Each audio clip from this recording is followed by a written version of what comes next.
কোনোদিন কাউকে গালি দেয় না, বরদোয়াও মোনাজাতে যখন হাত উঠায় বলে হে আল্লাহ এলাকায় শান্তি দাও, কবরওয়ালাদের জান্নাত দাও, অসুস্থ সুস্থ বানাও।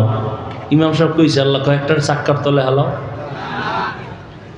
ব্যবসা যারা করে বরকত দাও, চাকরি যারা করে বরকত দাও, বরকতের ওয়াজ করে, সুদ খাও এটা কয় না। কোনদিন আলেম মানুষের বিরুদ্ধে যায় না। এই জন্যই তো বলি আলেমরা এই জাতিকে যা দিয়েছে কেউ দেয় নাই, নিঃস্বার্থভাবে দিয়েছে এই জাতিকে, কেউ দেয় নাই। সরকার কোটি কোটি কোটি কোটি কোটি টাকা ব্যয় করিয়া র্যাব আর্মি পুলিশ বিডিআর বানাইয়া এদের টাকা ছাড়া অস্ত্র দিয়া কয় যাও দেশটারে ঠান্ডা করো, সন্ত্রাসী কর্মকাণ্ড বন্ধ করো, চাঁদাবাজি বন্ধ করো। কিন্তু আজও পর্যন্ত পূর্ণ সফল হয়েছেনি। কিন্তু সরকারের এক টাকাও কোনো আলেমের পেছনে যায় নাই। এই আলেমরা মানুষের পাও ধরে ধরে ধরে ধরে দিন নাই রাত নাই বুঝায়, তাবলিগালারাও বুঝায়, পীর সাহেবরাও বুঝায়, আলেমরা বুঝাইয়া একজন আর দুইজন না, এই দেশের মধ্যে জেনারেল লাইনের লক্ষ লক্ষ মানুষ আজ সন্ত্রাসী অস্ত্র চাইরা তসবিহ হাতে নিয়ে নিছে। তাবলিগের অবদান, পীর মাশায়েখের অবদান, দেওবন্দীদের অবদান। কষ্ট হইতেছে? আমাকে আর একটা জবাব দেন, সত্যটা বললেন, আর যদি বুঝেন আপনি পারেন না, জানেন না, চুপ থাকেন। বলেন তো আমার দেশে ইসলামের তাবলিগের কারণে ইসলামের কি কি ক্ষতি হইল বলেন? হইছে না? হইলে দাঁড়ায় বলে যে হ্যাঁ তাবলিগের কারণে এতদিন এক বেটা তাবলিগে ছিল না, ভালো ছিল, এখন তাবলিগে যাওয়ার পরে গাঞ্জা খায়। হইছে ক্ষতি? নাম্বার 2, আমাদের এই দেশে চরমনাই, উজানি, বাহাদুরপুর, নানুপুর পীর মাশায়েখ যারা হক, এদের দ্বারা ইসলামের কি ক্ষতি হয়েছে দেশে বলেন? হয় নাই? নাম্বার 3, দেওবন্দীদের দ্বারা কিছু ক্ষতি হয়েছে, বুঝা শুনে বললেন। কওমি দেওবন্দির দ্বারা কোনো ক্ষতি হয় নাই। অতএব তার বিরোধিতাও করিও না রে যুবক। যদি বলো হয় নাই, এরপরও যদি তুমি বিরোধিতা করো, তাহলে আমরা বলে দিলাম তোমার অন্তর খারাপ, তোমার কপাল খারাপ। এই শীতের মধ্যে গরুর খিচুড়ি কি মজা! সকালের সময় কুয়াশার ভিতরে যদি কেউ গরুর খিচুড়ি নিয়ে রাস্তায় বয়ে কয় ফিরি, ফিরি কেন, 100 টাকা দিব, সব আমারে দে। একজনে দেখতে না দেখতে 4 প্লেট নাই, আর একজনে এক চিফায় বয়ে কয় দোয়ায় নুস পড়তেছি, পারলে 10 গ্রাম বিষ দে, তারপরও গরুর খিচুড়ি দিস না। কেন? বলে গরুর মধ্যে বিষ। কয় না, তোর পেটে বিষ। গরুর খিচুড়ি মজা, তুমি খাও না কেন? কয় তোমার পেটে সমস্যা, চিকিৎসা করো। তাবলিগ ভালো, পীর মুরিদি ভালো, আল্লাহওয়ালা ভালো, দেওবন্দি ভালো, কওমি ভালো, আলেম ভালো, জিকির ভালো, পাগড়ি ভালো, বয়ান ভালো, তুমি কেন পছন্দ করো না? আলেম ওলামাদের দোষ না, তোর অন্তর বড় খারাপ। চোখে চশমা লাগাইছে, আয়না লাগাইছে কালো, ময়দানে ঢুকে কয় ভাই কি কিয়ামত আইব নি? কেন? কয় বাতি কালো। কেন? বাতি কালো না, তোর চোখে গজব লাগছে, চিকিৎসা কর। জিন্দেগি মে বন্দেগি তু কর না হে, জিন্দেগি বে বন্দেগি শর্মিন্দা হে, জিন্দেগি বে বন্দেগি শর্মিন্দা হে। খারাপ লাগতেছে? যুবকরা তোরা তো এখন বাংলা হুনো না, হিন্দি হুনো, একতারা হইলে একটু মজা পাইতি না? ইহা হাম সব মুসাফির দিল না লাগা, আহলে দিল কি নজর সে রূহ করতা যা, शाह दौलत सब फकीर गर नेक नहीं, शाह दौलत सब फकीर गर नेक नहीं। जिंदगी में बंदगी तू कर नहीं, जिंदगी में बंदगी तू कर नहीं, जिंदगी बे बंदगी शर्मिंदा है, जिंदगी बे बंदगी शर्मिंदा है। जिंदगी में बंदगी कुन बंदगी, बंदगी बे जिंदगी शर्मिंदगी। মেরাজ করতে অনেকে কিন্তু চলে গেছে, টাইম দেওয়া আছে তো মেরাজ আছে সারা ওই যে রাতের বেলায় তো মেরাজ ভালো। কতজনের সাথে টাইম দেওয়া না, 12টার পরে মিস কল দিব, রেডি হয়ে যাও, মেরাজে গেছি গা। এরে আল্লাহর গোলাম, কোন কথা বলতেছিলাম মনে নাই? আপনাকে আসেনি মনে? কি ওপেন হার্ট সার্জারি আল্লাহ করেছেন, রহমতের নবীকে ওপেন হার্ট সার্জারি করেছেন টোটাল 4 বার। জবাব দিতেছিলাম নবীর কলবে কি ময়লা, ধুইলেন কেন? না না, রহমতের নবীকে এমন এক জগতে নিতেছেন, ওই জগৎ সম্পর্কে নবী ওয়াকিফাল না, ওই জগৎ টোটাল আলাদা। এজন্য আমার আল্লাহ জমজমের পানি দিয়া গোসল করাইয়া এরপরে আমার আল্লাহ নবীর ওযু করাইলেন। নবী বলেন আমি জমজমের পানি দিয়ে ওযু করলাম, আর ওখানে যাইতে গেলে ওখানের আবহাওয়া আলাদা, এই জন্য আগে একটু পাওয়ার ভিতরে ঢুকানো দরকার, আল্লাহ ঢুকাই দিলেন। এইটারে বুঝাইতে এখন কত সোজা, 50 বছর আগে কত কঠিন ছিল, এখন সোজা কেমনে? কয় যারা সৌদি আরব যাবে টিকা লাগা, সরকার এখন আরো কড়া করছে, টিকার সার্টিফিকেট না নিলে ভিডা, ইনজেকশন লাগাও, কারণ আরবের আবহাওয়া বাংলাদেশের আবহাওয়া এক না, এজন্য তুমি ইনজেকশন নাও, তুমি টিকা লাগাইয়া ওখানের আবহাওয়া যেন তোমার শরীরের সাথে অ্যাডজাস্ট হয়ে যায়। আমার আল্লাহ নবীর কলবের মধ্যে আলাদা পাওয়ার দিছে, ওই আবহাওয়ার সাথে যেন অ্যাডজাস্ট হয়ে যায়, কষ্ট না হয়।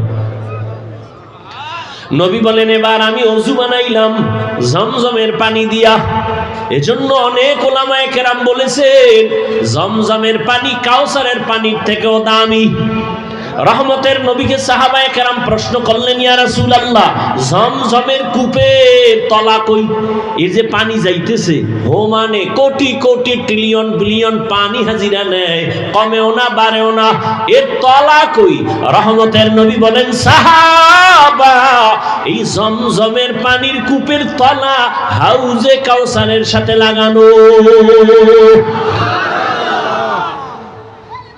নবী বললেন এবার 2 রাকাত নামাজ আমি আদায় করলাম। মেরাজ শুরু হইল মসজিদ থেকে, কিসের থেকে? এজন্যই তো আমরা মসজিদ গিয়ে নামাজে দাঁড়াই, নামাজে মেরাজ করি। কি করি?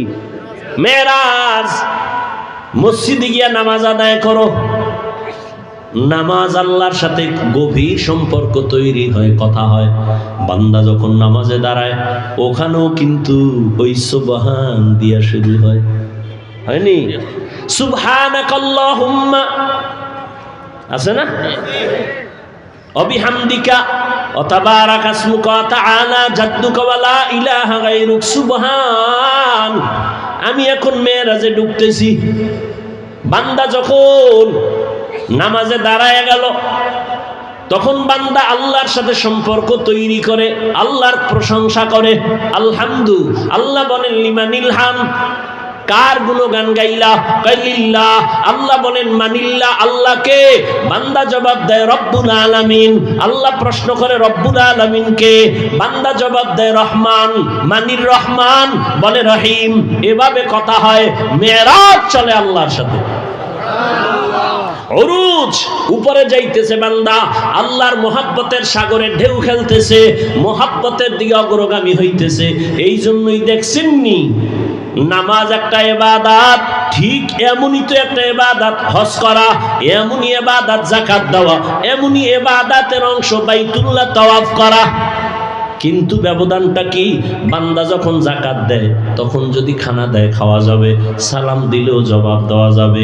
হজে গিয়া বান্দা তাওয়াফ করে বাইতুল্লাহ, লাব্বাইক আল্লাহুম্মা লাব্বাইক, ওই সময় যদি কেউ সালাম দেয় নেওয়া যাবে, খানা দিলেও খাওয়া যাবে। নামাজে চলবে নি? বলবে ভাই নামাজে একটু পরে ফাঁকি দিয়ে একটু খাইলো, চলবে? সালাম দিছে জবাব, নামাজে আপনি আছেন, সালাম দিলে জবাব দেওয়া যাবে? সৌদি আরবে গেছি অনেক আগে, এই সময় কত কোয়ালিটি, দুনিয়ার সব কোয়ালিটির মানুষ হেন বাবা। একটা কেবলার দিকে পাও এরকম দিয়া সমানে নাকটাই নিয়ে ঘুমাইছি। আমি পাশে বইয়ে তেলাওয়াত করতেছি, একামত হয়ে গেছে, দাঁড়ায় গেছে, দাঁড়ায় আধবেন দেখা রয়ে গেছে। এর মধ্যে এসে মোবাইল, ও বাইর করে বলতেছে সলা সলা, নামাজের ভিতরে আছে, আবার পকেটে হান্দাইয়া খাড়াই রয়েছে নামাজে। আর একটা দেখলাম সেজদায় যাওয়ার আগে পকেট থেকে একটা কাঠের টুকরা বাইর করে কপালের তলে দিছে। কি ও কয় যে ইবলিস সেজদা দিয়ে জমিন নাপাক করছে, তো এই জন্য আমরা কাঠের উপরে দিই।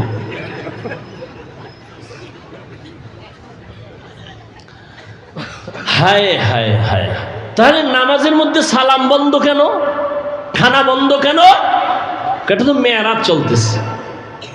মেয়েরাজ যখন চলে আমার মালিকের সাথে ডাইরেক্ট কথা, এখানে সালাম চলবে না, কালাম চলবে না, খানা চলবে না।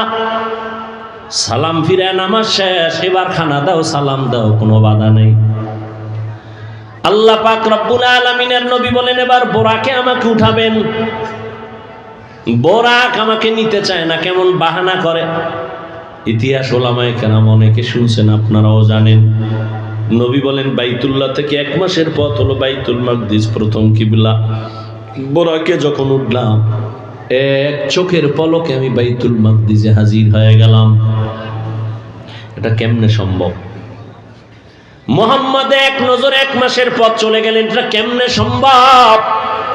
এর জবাব হলো নবী যায় নাই, নবী আয় নাই, আল্লাহ নিয়েছেন।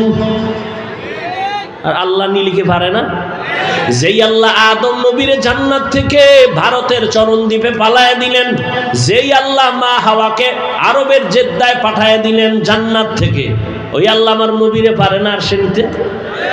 যেই আল্লাহ ইউনুস নবীরে মাছের পেটে ঢুকাইয়া আবার বের করে দিলেন, যেই আমার আল্লাহ ঈসা নবীকে দ্বিতীয় আসমানে নিয়ে গেলেন, ওই আল্লাহ আমার আল্লাহর নবীকে কেন আরশে আজিমে নিতে পারেন না? আমার আল্লাহ কেমন কুদরতের মালিক! ওজায়ের আলাইহিস সালামকে জমিনের মধ্যে 100 বছর ফেলে রাখলেন মরা, এরপরে আবার আল্লাহ জিন্দা বানায় দিলেন।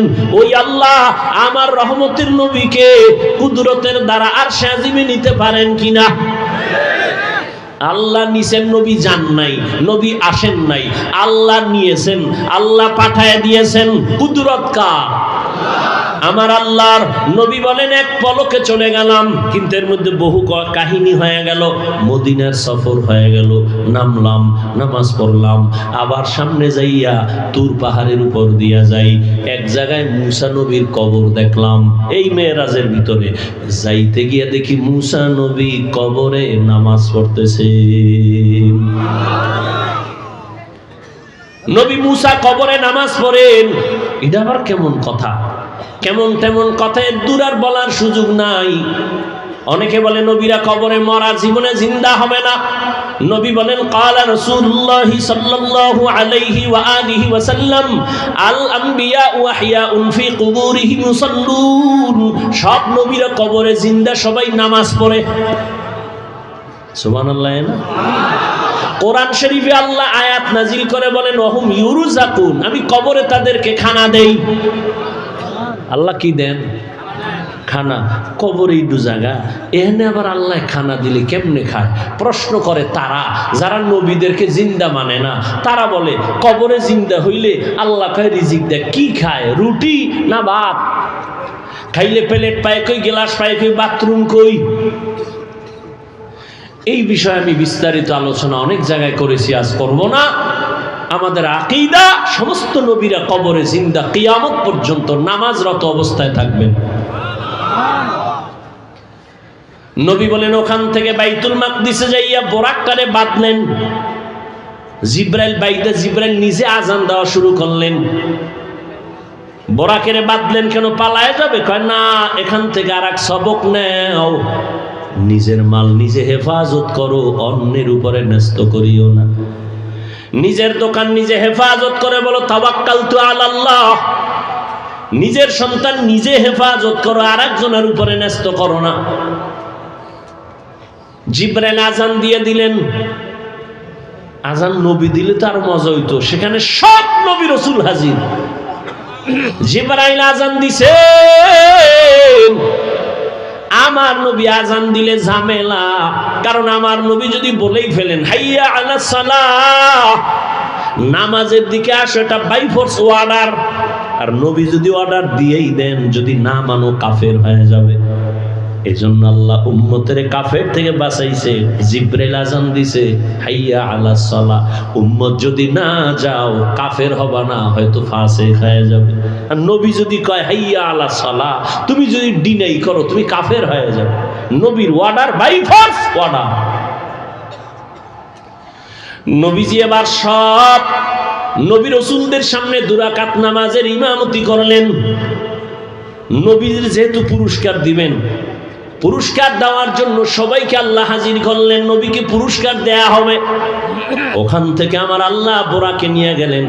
জিব্রাইল সফর সঙ্গে উপরে আসমানে। নবীজি বলেন একটানে আসমানে গিয়ে দেখি আসমানের মধ্যে দুইটা দরওয়াজা, তালা লাগানো। দরওয়াজাগুলো জমরাত ইয়াকুত পাথর দ্বারা বানানো, তালা হলো নূরের তৈরি তালা। জিব্রাইল কয় ভিতরের দারওয়ান দরজা খোল। দারওয়ান কয় মান আনতা, কে তুমি? বলে আনা জিব্রাইল। ওয়া মান মাআক, তোমার সাথে কে? বলে হুয়া মুহাম্মদ সাল্লাল্লাহু। জিব্রাইল দারওয়ান কয় অনুমতি আইসুনি আনসুনি কাহানসি, কথা খুলো, চাবি দে। আমি ভিতরে, তালা বাইরে, চাবি কই? বলে ইসমে আজম, বিসমিল্লাহ হলো তালার চাবি। নবী বলেন আমি বিসমিল্লাহ বলে তালায় হাত দিলাম, দোনো দরজার তালা খুলে গেল। আমি ভেতরে ঢুকলাম। এইভাবে প্রথম আসমান পুরাটাই দেখলাম। দেখা দেখা দ্বিতীয় আসমানে গেলাম, তৃতীয়, চতুর্থ, পঞ্চম, ষষ্ঠ, সপ্তম। এবার যাইতে যাইতে 7 আসমানের উপরে গিয়ে দেখি একটা নূরের কাবা, বাইতুল মামুর। 70,000 ফেরেশতারা কাফেলা বানায় তওয়াফ করে। একবার যারা করবে কিয়ামতের আগে, এদের সিরিয়াল আর আসবে না, এত বেশি ফেরেশতা। নবী বলেন ওখান থেকে উপরে গেলাম সিদরাতুল মুনতাহা, বিশাল এক বড়ই গাছ। বড়ইগুলো তেলের ড্রামের মতো বড় বড় বড়ই, পাতাগুলো হলো গাছের পাতা, হাতির কানের মতো বড়। রহমতের নবী বললেন ওখান থেকে আল্লাহ আমাকে আর উপরে নিয়ে গেলেন ভিন্ন বাহনে। যাইতে যাইতে যাইতে যাইতে যাইতে অনেক অনেক অনেক অনেক উপরে এক পর্যায়ে দেখি অন্ধকার, কিছুই দেখা যায় না। আমার বাহন চলতেছে। আর জায়গায় দিয়ে দেখি আগুনের মাঝখান দিয়ে আমার সফর চলতেছে। যাইতে যাইতে হঠাৎ অনেক উপরে গিয়ে দেখলাম আল্লাহ তাআলার নূরে তৈরি আরশে আজিম। 8 জন ফেরেশতা কাঁধে নিয়ে দাঁড়ানো, এদের পা 7 জমিনের নিচে। ফেরেশতারা জানে না ওদের কাঁধের উপরে কি আছে। আমি জুতা সহ গেছি তো, জুতাটা খুলতেছিলাম, আওয়াজ আসতেছে নবী জুতা খুলবেন না, আরশে আজিম আপনার জুতা ধুলি নেওয়ার জন্য পাগল হয়ে আছে। কারণ আপনার নবুয়তের সীমানা, মুসা নবীর নবুয়তের সীমানা যেই পর্যন্ত, তার মেরাজের সীমানা ওই পর্যন্ত। আর আপনার নবুয়তের সীমানা শুধু জমিনে না, আরশে আজিম লৌহ কলমের জন্য আপনার মেরাজও চলতেছে ওই পর্যন্ত। নবী বলেন আমি গেলাম, এর উপরে উঠলাম, আর সে আজিমের উপরে আবার আল্লাহর অনেক উপরে হলো কুরসি, চেয়ার। চেয়ারের চতুর্পার্শ্বে ৭০,০০০ পর্দা লাগানো নূরের। ওয়াসিআ